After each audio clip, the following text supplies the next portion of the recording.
Hello, everyone.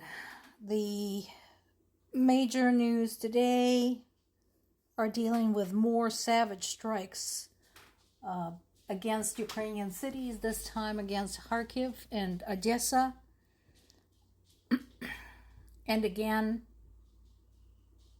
ballistic missiles continue to be the bane of Kyiv because Ukraine is struggling with the ballistic missile interceptors, and lives are constantly lost because of that. Nevertheless, Ukraine continues its concerted effort to derail Russian economy and do whatever is possible to basically make a point that nobody's going to just roll over and surrender. Sky News has some of the photographs from last night's strikes. This is from Odessa. And again, anybody who's wondering, why Ukraine is targeting Russia's oil industry, Russia's military installations, Russia's warehouses that belong to the seller that collaborated with the Russian military. Here's why. Here's your answer. Ukraine did not invite this. Ukraine didn't start this. This is entirely Russia's idea. And they have been targeting civilians from the very start. This is not new. And the warehouse they're talking about that's been destroyed belonged to the World Health Organization. Some 170 pallets of health supplies were inside. This was in Dnipro when the attack took place on Friday. And WHO chief Tedros Adhanom Ghebreyesus said, "I cannot say loudly enough, attacks on healthcare must stop." Really? Otherwise, people are deprived of life-saving healthcare. Even wars have rules. One of those is that health must be protective. Sweetie, do you honestly think Russia cares? Do you honestly think that people who have been attacking hospitals, research institutes, schools, kindergartens, playgrounds, maternity wards, where mothers and newborn babies died, do you really think these people care? People who have bombed a cancer hospital, do you really think they care that anybody is deprived of life-saving health care?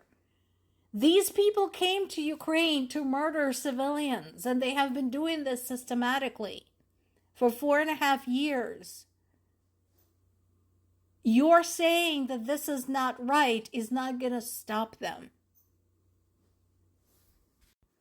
Turkey is starting to feel the heat. So what is going on with Turkey? So we remember what I told you about Turkey.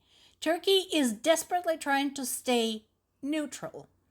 That said, probably privately, if you were to ask them, they would rather deal with Ukraine than with Russia because Ukraine is not run by psychopaths. That makes a big difference. That said, Turkey shares the Black Sea with both Russia and Ukraine. That is their shared waterway. So, it is starting to feel the heat from all of the military action going on in the Black Sea.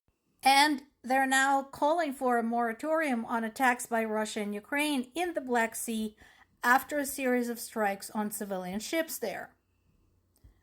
The conflict had spread across the whole Black Sea. To begin with, they targeted the ports and the military ships. Now they are attacking all commercial shipping without distinction. Yes, and ships that belong to Turkey have been targeted. And again, talk to Russia. They started it, remember.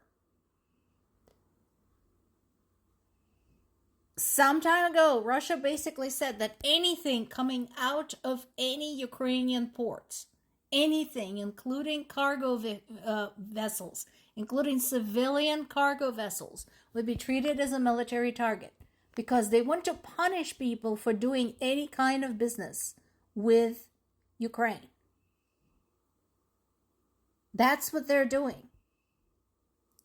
So if you want your grain from over there, if you want your metals, if you want your cast iron, talk to Russia. Ukraine did not start this. Case in point, Russia has continued striking Ukrainian port infrastructure and vessels. Now, they're saying that this is vessels supporting Ukrainian military. However, I'm pretty sure they weren't differentiating. I'm pretty sure they were basically firing at whatever they could get to. They're pissed off because Ukraine has been keeping a very close eye on Russia's Black Sea Fleet and Russia's Baltic Fleet, curbing their ability to go anywhere and do anything. Bulgaria joins the list of countries where a drone exploded close to the strategic Trans-Balkan gas pipeline that links Turkey and Ukraine. Again, there is Turkey. There were no casualties. There was no damage. The Defense Ministry said that the drone was of a type widely used by the Ukrainian military, and they summoned the Ukrainian ambassador. So we know that Ukraine would never intentionally direct anything at Bulgaria. We also know that there have been intelligence chatter about Russia doing something like that, acquiring Ukrainian drones or faking them and firing them on Ukrainian allies and neighbors. Something to ponder.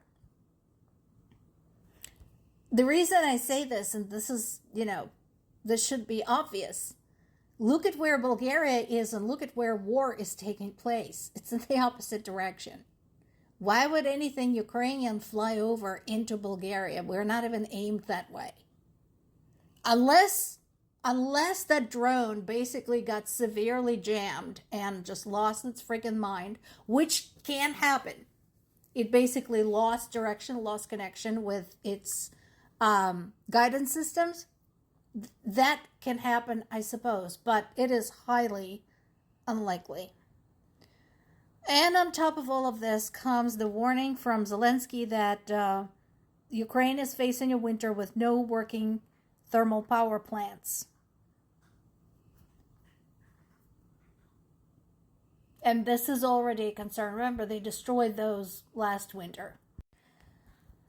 Zelensky is visiting Serbia while this is happening, trying again to get another ally, trying to strengthen the economic ties and discuss security issues. In general, Serbian government has been stating that Ukraine is considered a friendly nation. But again, there has been a lot of switching of alliances, to say for certain. Now, another thing about Serbia is that Serbia is not currently part of the European Union and is in the process of going through the list of requirements, trying to qualify. So they definitely have something to discuss in that area. And drones have been detected above an army installation in western Germany, known to house components for U.S.-made Patriot air defense systems. Again, that has to be Russia. And again, my question to you, members of NATO, members of the European Union, everyone else, aren't you sick and tired of these assholes? More to come.